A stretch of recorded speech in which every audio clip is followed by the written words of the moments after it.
د دې پل نه پله نه څوک پولیس والا مړی د دې پل نه پله په دغه پنجاب کې نه څوک د چا نه بته غواړي او دا د پښتنو وطن چې کوم دی دا یې د پردو جنګونو مرکز جوړ کړی دی دا د چا جنګ دی چې موږ په مصیبت یو شریعت راولي جهاد کوي چا سره جهاد کوي موږ ټول مسلمانان یو زموږ ژوند د شریعت دی زموږ جوماتونه ښکلي دي او کورونه هم خراب دي موږ خو داسې پښتانه مسلمانان یو او من حیث القوم مسلمانان یو عربیان هم ګورې د عربو نه اسلام راغلی دی خو عربیان هم ګورې من حیث القوم مسلمان نه دی عربی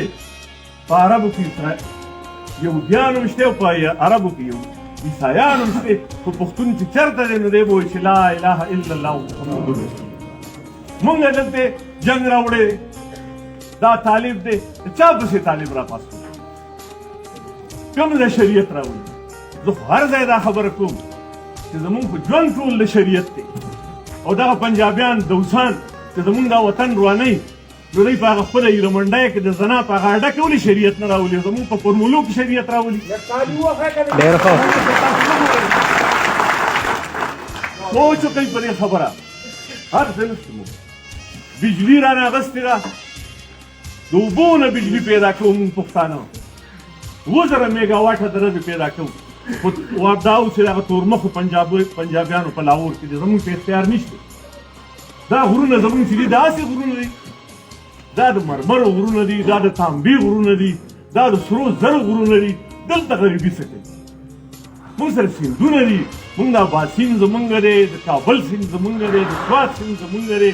او موږ بیا په ټول پاکستان کې موږ ډوډۍ پسې در په در ګرځو تاسو یو پنجابی د ریشمې په اډه کې ولید تاسو یو پنجابی په دې صوابۍ کې ولید په دې مردان کې ولید تاسو ورشئ د پورمولو خلک به تاسو ته میلاویږي چې په ګجرخان کې به ګاډي وینځي په ګجراواله کې په لاهور کې ګاډي وینځي په رحیم یار خان کې ګاډي وینځي موږ په زور غریبانان کړي یو په دې پاکستان کې پښتانه که هغه مسلم دیان دي او که هغه نشتلیان دي او که هغه پیپلیان دي موږ یې په زور غریبانان کړي موږ به پښتانه کېږو موږ درته دا نه وایو چې تاسو نیشتل پاټی ته راشئ هره پاټی کې چې خو خدای ته وګورئ پښتانه شئ دا واس پکې پورته کوي چې بهی دا بجلي خو خدای پاک موږ له راکړې ده ټوله دنیا کې بجلي د پټرول او ډیزلو نه جوړېږي موږ یې د اوبو نه جوړو پښتانه ځکه چې موږ له خدای پاک غرونه هم راکړي دي او سیندونه هم راکړي دي او دریابونه هم راکړي دي او غر او دریاب چې یو ځای شي نو ابشار کې نه جوړېږي نو بیا ته بجلي جوړېږي دې پنجابي له غر نه دی ورکړی زما په اوبو د هغه غنم کېږي زما په بجلی د هغه غنم وړه کېږي او هغه د اوسې کله ماله راکوي او کله ماله نه راکوي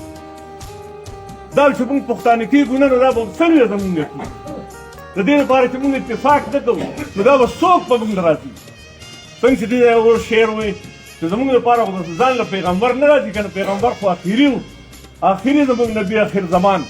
حضرت محمد صلی الله علیه وسلم چې موږ پښتانه نه شو نو دلته امن نه راځي چې موږ صوابیوال نه شو نو دلته امن نه راځي